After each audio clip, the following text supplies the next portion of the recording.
This season of Ready to Love was a hot ass mess. I don't know where Tommy got these people from. A fraud, a monster, a malignant cancer. You got women over here gifting babies. You got other women putting their in the shampoo. You better off just going on Tinder. Whew. It's Rhonda. Before we get into that, please like and share this video. Subscribe to my channel now. Let's talk about this reunion.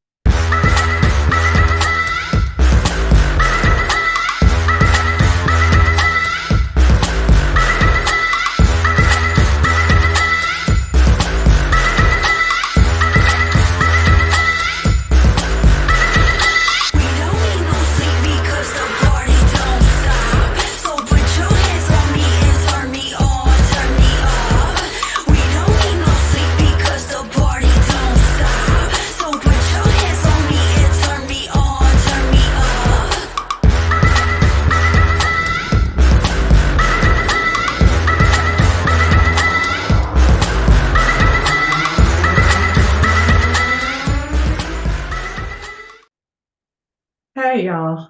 So we're at the reunion. I did not review every episode because I felt like these people don't even really like each other. And it just didn't even I wasn't excited to talk about it every week. So we're at the reunion, and this is the part where we get to see if any of these couples lasted. Like I said, I'm not understanding like where Tommy, I don't want to just say Tommy, but where the producer, where whoever is in charge of casting these people, I'm not sure what the process is, in choosing these people. Because, in every intro, Tommy sells it as we've got the hottest couples, the hottest singles in Miami. And then they don't really match up. I feel like the women are always in a better position career-wise, financially than the men, and then the ages sometimes don't make sense. But anyway, they started with Jeffrey and Andre. Neither one of these people were my favorite. I really didn't care for either one of them. Andre walked in the mixer mansion in a Miami Vice purple suit with an afro with a ponytail on top of his head and a little teardrop tingling thing on his forehead. He walked in the room talking about he'd be popping bottles and hanging out with models. Every time he enters the room, he's this guy like, hey, and then be high-fiving people. Super corny. I'm not showing up nowhere with no dude with no ponytail poof on top of his head and a little tendril curl down on his forehead. I don't know what he's supposed to be doing. I think it would be interesting to see like his morning routine, like how he gets that thing all up, and like he don't seem like he have much more hair to me. And I suppose I could force it up there. He looked like he forced it pretty good. Anyway, Jeffrey annoyed me because she is like, hi, I'm Jeffrey, and I have tablet time with my children. I guess she was supposed to be selling herself, as the single mom who lives for her children, and I suppose, girl, that part annoyed me. I was like, I'm a single mom. I know single moms. I don't know anybody that's scheduling tablet time with their children. It's real cute and everything, but not to say you don't talk to your kids, but you just pick up the phone and like, hey, this is mommy. What are you guys doing? Da-da-da-da. Let me speak to the baby. She's got 3 kids, and Andre has no kids. So I don't know how old Jeffrey is. I'm assuming she's getting close to 40. I'm not sure if she's interested in having more children. I probably wouldn't after I popped out 3, but hey, that's just me.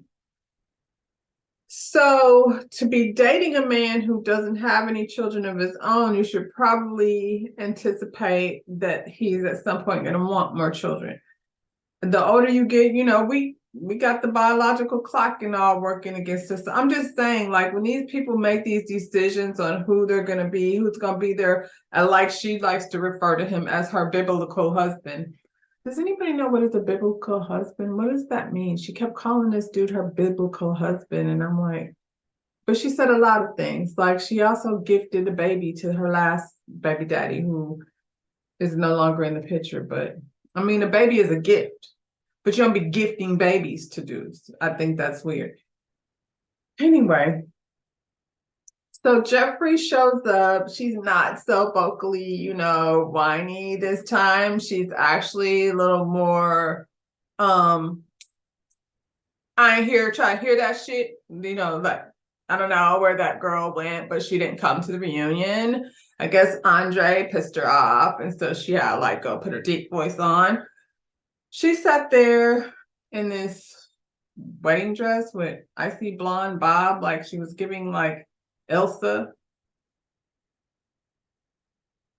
I didn't like her style either, but that's neither here nor there. She's kind of tacky, but so is he. So I guess they go together. Anyway, and he's sitting up there with a turtleneck, with a brown turtleneck and a blue short set down to the knee capri pants thing and some Aladdin shoes. They're a hot mess. Maybe that's part of the attraction. I don't know. But we all know that Jeffrey has 3 children, and the 2 fathers are not a part of the kid's life. So as much as she gets on my nerves, I want them to stop acting like that's her fault. I don't know what the story is, but I know niggas ain't shit, and they will like leave their family behind. I can attest to that because I have 2 fathers to my 3 children, just like Jeffrey. The first father, and we were young, but that's not an excuse. And he bounced on his 2 children. By the way, my oldest child has a sibling 1 month younger than him. So there you go. His daddy had 2 women pregnant at the same time. And he chose to not raise either one of his children and go get married and raise the children of his wife. The second father of my children was in my life more than 15 years. And then when we were no longer a thing, he's no longer a thing. So I want Jeffrey to stop being blamed for these sorry ass niggas not being in their kids' life. She talks like weird, and that's annoying, but that's not her fault. She sat up there and said, Andre ghosted her, and he really didn't have any explanation why. Andre said he just couldn't understand like why the kids' fathers weren't in the picture. He thought that was suspicious. I don't know why he thought it was suspicious, because she told you that like long time ago. She came, when they were meeting the exes, which I hate. I want to know why the girls have to bring their ex and the guys got to bring a family member or a best friend. That doesn't even make sense. And if I had to bring my exes, that's not going to happen. My son's father don't know. He knew 21-year-old me. He don't know this me. So what is he going to tell you that's going to help you learn anything about me? And, my girl's dad, well, who knows where the hell he is. So I looked for him.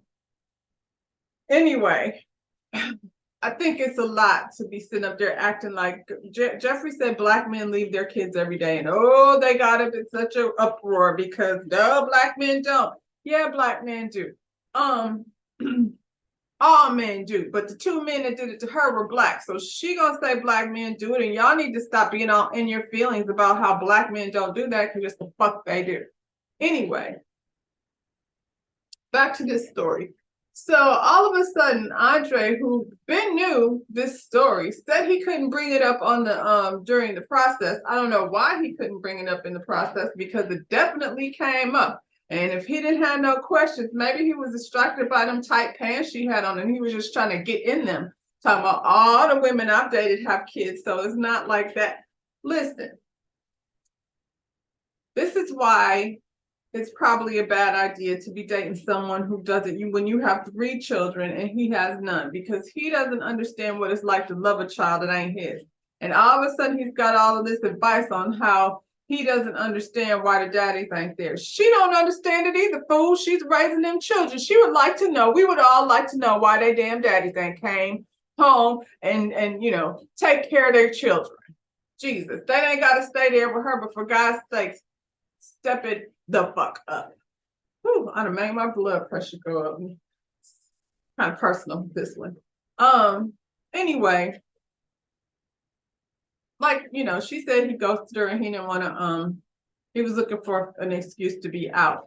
But I feel like, Jeffrey, you were leading like in with all of this sexual energy. So he decided he was going to go ahead and like hit that and quit that. And so it sounds like, I mean, I'm not saying you slept with this man, but you did jump in a hot tub with him with your clothes on, with your pants on. So y'all were like open mouth slobbery kissing each other in front of the camera. I'm guessing, it was probably a thing. So unfortunately, fortunately, these two people did not make it to their happily ever after. I'm not sure why that's supposed to be the thing. Ready to love? I don't know. Is Jeffrey ready to love? Maybe, but her picker is fuck off. Like Jeffrey. First of all, she came in there attached to everyone. I like Blue. I like Mark Anthony. Who else? I like Andre. And she just had a whole list of all of them. She just liked them all. And so one by one, she picked them off until she ended up with this ridiculous looking pony poof tail head nigga that dresses like a big toddler. Anyway, so Jeffrey and Andre. Okay, so Corvea came through the door and told you straight out the gate that she got a lot of personality, and if you want to be with her, you gotta have to come with it. She also looking for a guy 6 feet plus. She's a little package, but she carry a lot of punch. Well, first of all, Corvea looks amazing. Like dress, everything popping. I think her look was probably my favorite of the night. Anyway. Corvea made, I don't want to say them. Yeah, because they were all kind of put off by, and then, okay, I'm not going to say all of them. The young men were put off by her being very clear on her standards. She knows what she wants. In the beginning, initially, her and DeMario liked her. He didn't have no problems with any of her standards. So I don't know why she got so much flack, just because, she was very clear and upfront about what she wants. Now, DeMario asked her about her shoes, and she said she basically spent a little money on her shoes, and he was into it.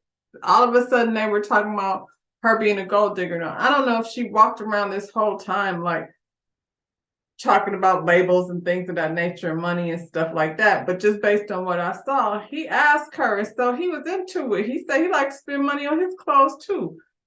She told not DeMario.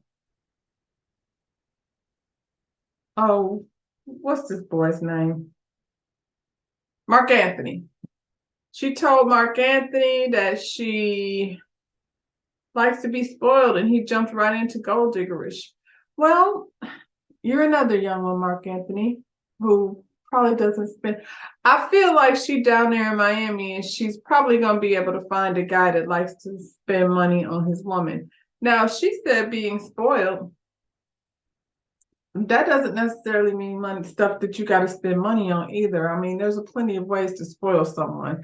But like I said, if she likes things, she likes to get shoes and bags. I think she could probably find somebody buy her shoes and bags. She makes a lot of money, so she's gonna find herself in circles of people who also make money. So I don't think that's gonna be a problem for her. She said that she doesn't want a man who lives with a roommate. So right away when she said that, Lyndon got all in his feelings because he has a roommate. Basically, and Lyndon is in his 30s, 35. He's a bar manager. I'm just saying, Lyndon, that's the kind of job where you get girlfriends and not women. So are you ready to love? Maybe, but the quality of woman that you are going to attract is somebody who's on your same level, in your same space. You're not going to be getting no woman like Corvea who makes tons of money and looking for a man who doesn't have a roommate. That's a grown man thing. And so for her, you just ain't it. I don't know why you felt some type of way because for you, she just ain't it. That's it. That's all. You took it way too personal. She did say she wants to see a man. She says she wants a man that's willing to go to therapy. Now he flipped that all the way around, talking about when I met you, you gave DeMario your list of demands and required me to go to therapy. And that's not what she said. She said she wants a man who is willing to go to therapy. Again, DeMario was over here like, yep, I do that. So really, Lyndon, what you should have done is got up and walked away, because it seems like their boxes was checking and your boxes were not. So go. Like, it's not that serious. Now, she did say, he said that Jeffrey told him that Corvea said he tried to kiss her. She said she doesn't remember. I feel like Corvea, I don't know why you said that. Maybe it's because you think you dislike this cute little thing and you wanted to add a little something to the sauce, but that was whack. If he didn't try to kiss you, don't say that he did, because now, he has every reason to be irritated with you. But for the most part, they voted her off. She was connected to only DeMario, and based on the way, Tommy asked her if she was dating, and she said she's not really looking. She's just out there doing her thing and trying to be prepared her best self. So I'm guessing that means that DeMario, who's sitting there still leaning in, is not somebody that she's seeing, because they didn't say, yeah. And see, that's what I mean. When I first saw this, I was like, there's no connections here. Like this young man. Why do we need to do that? I'm sure he's very nice, but that's very silly to be bringing in people like on a game show like this. I just don't think, I don't. Anyway, I don't want to. On to the next. Lyndon, Morgan, and Tony, this hot mess trio. We're going to talk about Lyndon and Morgan first. Morgan never liked Lyndon, not like that, because he's just not in the same place in his life that she is. He's still, like, honestly, like, judging him for having a roommate or being a bar manager is not even a thing, because he's only 34 years old. And so that can turn into who knows what, but he's still, in the beginning stages of figuring that out. Morgan is a little older. She's trying to get somewhere and have some kids. Pause on that until she gets some help, but that's a different subject. Anyway, like, she's this like dark goddess, like Maleficent. Like, she's beautiful, but she'll also rip your heart out. So be careful with Morgan.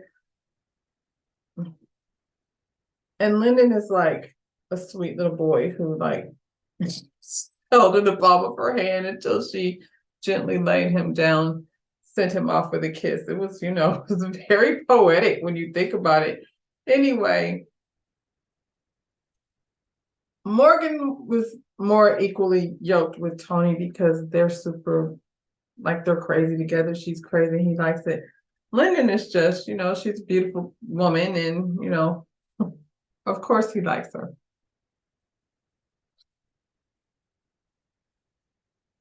Lyndon and Marcy. Marcy is also like too grown for Lyndon. So Marcia, I like her. She was probably my favorite person on this show. She didn't, last to the end, but she just came across very authentic. So I liked her. And I liked the way she handled, each situation. Tony could never. We'll get there. We're talking about Lyndon. So Lyndon and Tony like have this tug of war between who's going, be with Morgan. Lyndon liked Mercedes. Mercedes like shut him down early on, so that wasn't going to be a thing. And in this process, I guess it's like only so many people are going to connect with one another. Then it turns into like who can last to the end. And Lyndon is a bartender who with a Jamaican accent. Like, I'm sure he has a lovely personality and is super fun to hang around. So, like, I'm not trying to sell him short. I'm just saying that he's young, and Morgan is like probably the best thing that ever walked out of his life. The part where she walked out was probably the best thing that ever happened to him. And he got a kiss. So, Tony. Anyway, the update is he has a girlfriend. Okay. That's all he's ready for. Is just a little girlfriend. And that's cute. But Lennon, was he out here trying to kiss everybody? Because Marcia said he tried to kiss her, and I feel like he was over here trying to be a kissy poo. Corvea, I don't know what that is. I don't know why you said that about him, but he didn't. And that whole apology said you said sorry, he said all right, but that's kind of weird, like to make something like that up. You should definitely not. Anyway, y'all.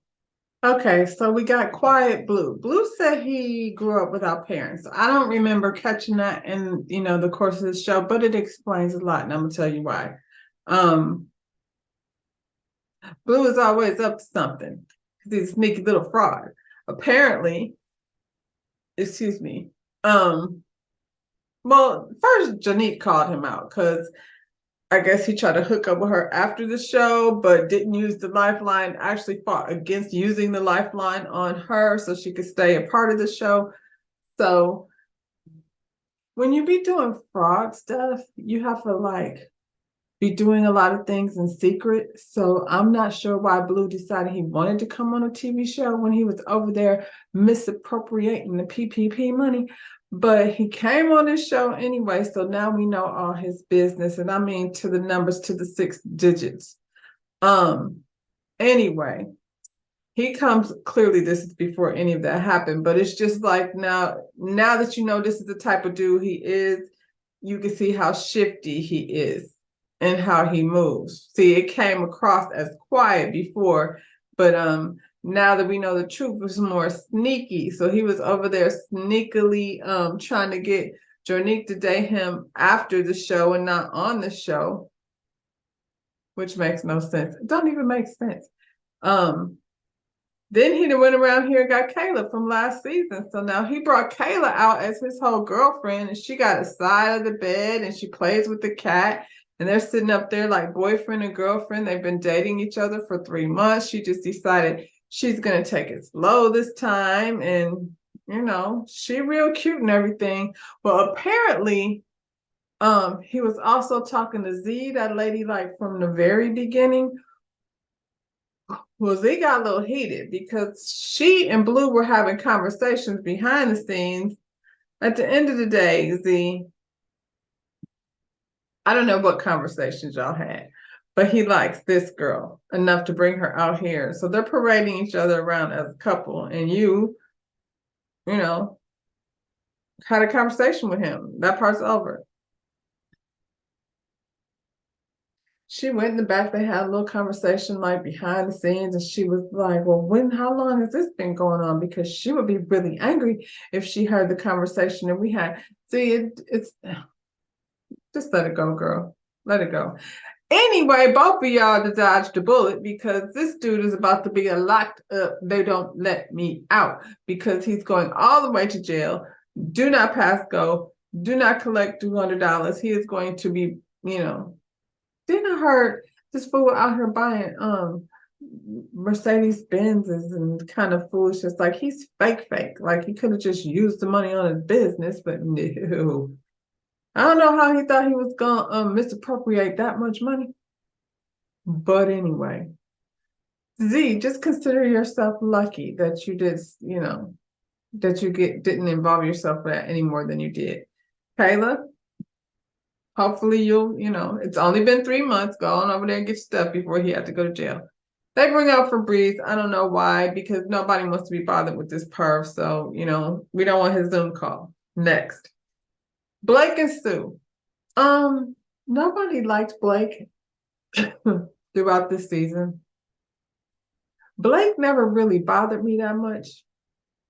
The only thing that bothered me about him was in the beginning when he said he didn't even want any more kids, and then in conversation he then turned it to 87% sure he doesn't want any more kids. It's just like what's this lady? Jeffrey and Andre. You don't want any more kids, you don't pick somebody who still wants to have kids. You know what I mean?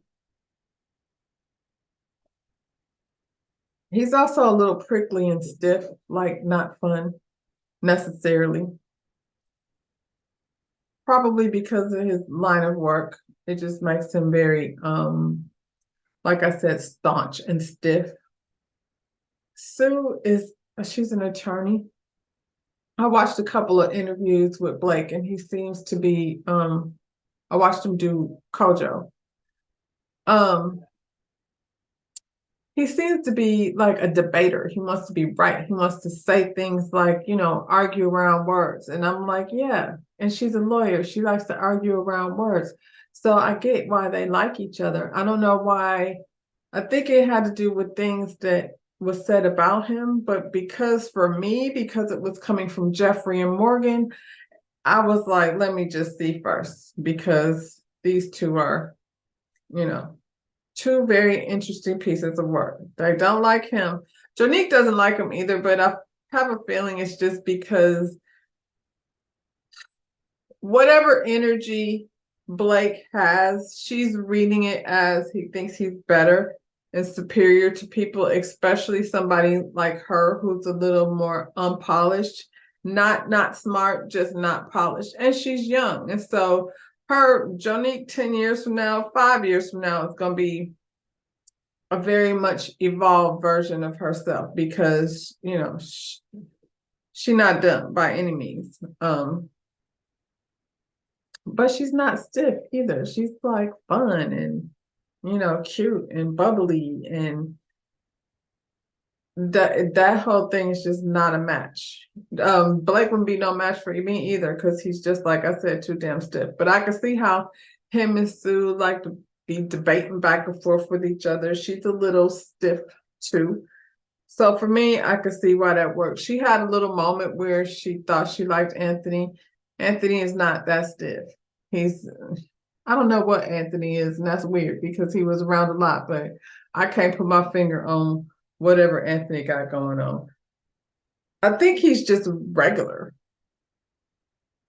You know what I mean? Like not a TV kind of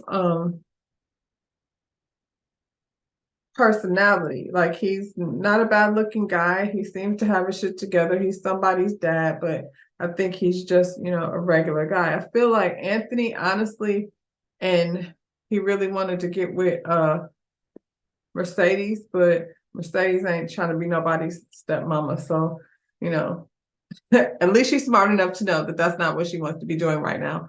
Anyway, so yeah, Blake and Sue are happily ever after. They live 10 minutes from each other. She's got clothes at his house, and she said that they goes together. Honestly, out of everybody on this show, this season, I feel like those are the two that I thought would go together. Just saying. Morgan, Tony, Lyndon. We already know that Morgan really doesn't care about Lyndon. Morgan doesn't care about Lyndon. Yeah. She and Tony got this thing going on. Like they, from the very beginning, were supposedly having this spiritual connection, and she was calling herself a pastor, but she had her nipples out, which was really confusing, but I didn't buy it. And then Tony was giving this slimy, like little player energy where he does this thing and licks his lips like LL Cool J style. Anyway, Morgan and Tony like each other. They have a very strange connection. Now, I don't know.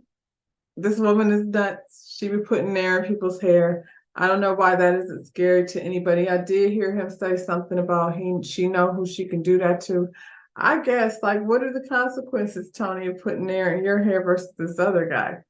I'm just saying, because that's what y'all do. It's a whole lot of intense fighting from people who, just don't really know each other that well. When they were at the couples retreat, well, was it a retreat? I don't know if they went away on a little mini vacation, a little getaway. And Marcia is gone, Tony's other connections. So now Morgan is over here at this house with two connections, Lyndon and Tony. And Lyndon was getting on Tony's nerves. Now, I don't believe that Morgan ever really cared for Lyndon like that. Like, I feel like, she was using him to get under Tony's skin, and Lyndon was very ready and willing to, be used. I think he knew he was being used and he liked it. Hopefully at the end of it all, he get lucky, he get a kiss, and he did. And he liked that too. But anyway, she was just pretty much using him to annoy Tony. So they're at this table having dinner, and and for some reason, Tony and Lyndon start going at it, and then Tony starts talking about how do you like it knowing like I kissed her 3 or 4 or 5 or 6 times, and then Lyndon snitched and told that Tony said, how do you think she would feel if she knew that you said if Marcia was still here, I could have Morgan? So they over here embarrassing her and being, really out of line, both of them. It was real disgusting the way they was like talking about her like she wasn't even sitting there. At the end of the day,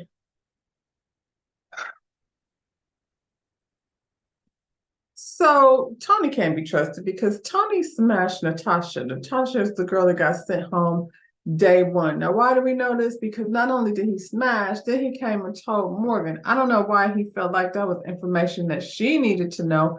Like, I feel like he should have not said that to her at all, but he did. And she brought it up like to all of us. So now we know that they smashed. And it was all real disgusting how he was pretty much talking on his dick, and that's lame as hell. So then he says to Lyndon how if Marcy was still there, that he could have her, Morgan.